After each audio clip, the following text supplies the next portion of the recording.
In this video, I'm going to show you how easy it is to go from this to this to this.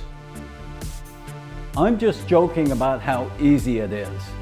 This is going to be a two-part video.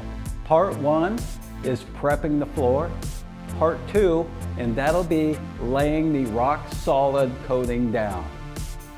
My garage floor was pretty bad, and I needed to grind the paint off to get down to the bare concrete. I decided not to rent the Home Depot floor machine and just purchase a diamond cup wheel for my angle grinder. I found this on Amazon for $8.55. I figure I couldn't go wrong here. I just tackled one section at a time, and each section probably took about 4 hours, and that's with cleanup afterwards. I don't recommend you doing it this way unless you have a lot of spare time. I would just rent the machine from Home Depot. I ended up buying 2 diamond wheels, so if you're on a budget, this is the way to go. This was a lot of work, and it's really messy with all the dust. So keep that in mind. The floor turned out really well. There was no stains at all. It looked like a freshly poured slab of concrete. My next job was to fill up all the hairline cracks in my garage floor. Altogether, there was about 25 feet. Rust-Oleum makes a concrete patch, and this is what I should have bought, but Home Depot didn't carry it. I ended up using a different brand. It was a liquid, and I just poured it in the crack, and then I tried to push it in with my finger. Once it dried, I used a grinder to clean it up and make it flat. This actually did not work very well. I should have used a Rust-Oleum patch and repair. I purchased another patch and repair kit. This one wasn't a liquid, and this was for the larger areas. This was a pole near my washer and dryer that somebody removed, and I just needed to fill it and make it smooth. And this actually worked out really well. So after all that grinding, I blew the dust off all the walls and the garage floor to make sure I had a clean surface. Then I got a towel and a bucket and wiped down the 2.5 car garage. I didn't want to pressure wash it because the concrete's been dry for at least a year, and I didn't want to add any moisture to it. Here's what it looked like when I was finished prepping. I think I'm ready for Rust-Oleum Rock Solid. My question now is, one 2.5 car kit gonna be enough? Or should I buy a second one to have on hand? After all the preparation, the day has finally come. I'm gonna install the Rust-Oleum Rock Solid on my garage floor.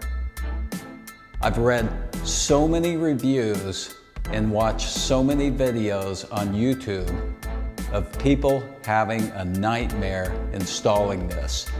They get bubbles coming up, or they don't get good coverage, or even from bag to bag, the colors are inaccurate and you can tell a difference.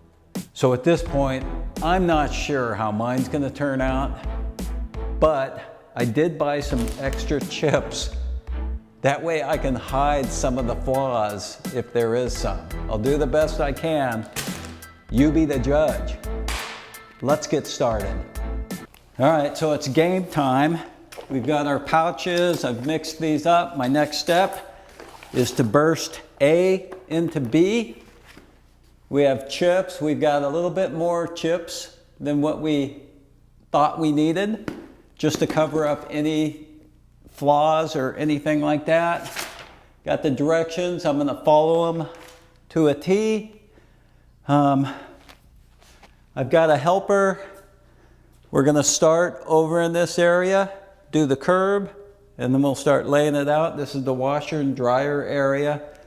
We'll start here because if we make any mistakes, it'll be covered by the washer and dryer, and we'll learn from our mistakes. So the first step is to push part A and the part B, and they say do it like a toothpaste. And there it went. So it just went in.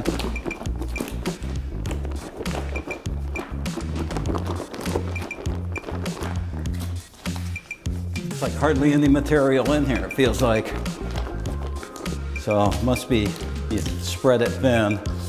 Here I'm pouring the product about 8 to 10 inches from the curb. It's coming out pretty thin and it's coming out fast, so be careful. Now we're putting rock solid on the curb. The quicker we can get this done, the more time we'll have for the floor. I'm pouring product on the floor, getting ready to roll, and as I'm pouring it on there, I'm realizing we're already a half a bag into this project. I just started and I already know one kit is not going to cover a 2.5 garage. I'm pretty worried that 2 kits aren't going to cover this area. So I finished my first section, throwing some chips on there and adding a little bit more product. I got about 1/4 of a bag left and I'm not very far into this project.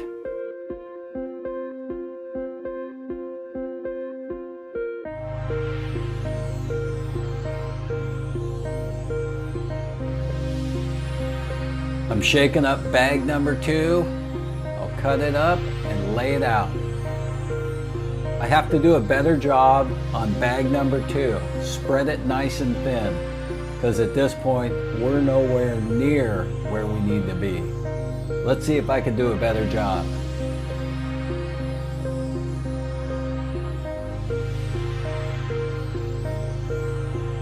I'm trying to put it on thin, but still get good coverage.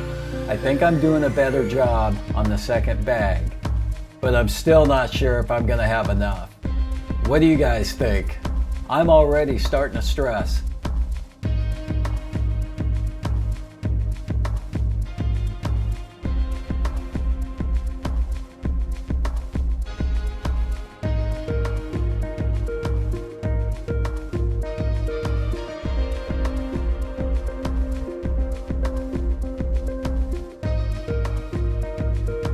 Okay, so we just finished bag number 2. We're about half done. Over by the washer area here, it's a little bit thick, but that's okay because that's the high traffic area. We've got this area done and we have this much area left to do. Carol's over there getting the next bag ready. That's going to be bag number 3. It's going to be close. Wish us luck.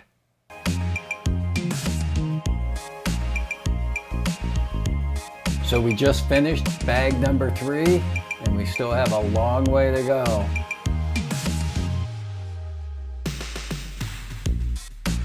We're getting started on bag number 4 and this is the last little bit of area we need to do. Plus we got to do the curb. Wish me luck.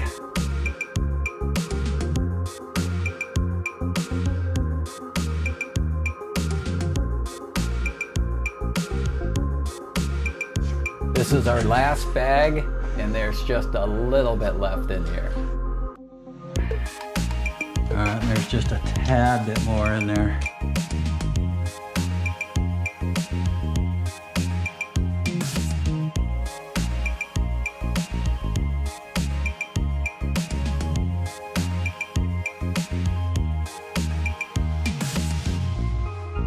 Take the stuff I have there.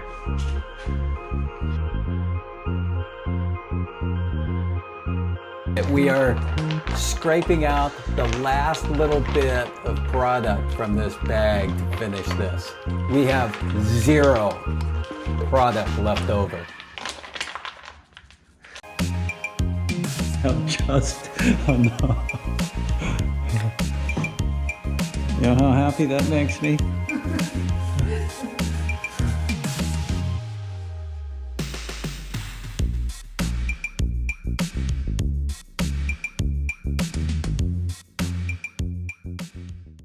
So we finished it up. We used 2 kits and we had 0 left over. We bought extra chips, and we'll see how it looks tomorrow.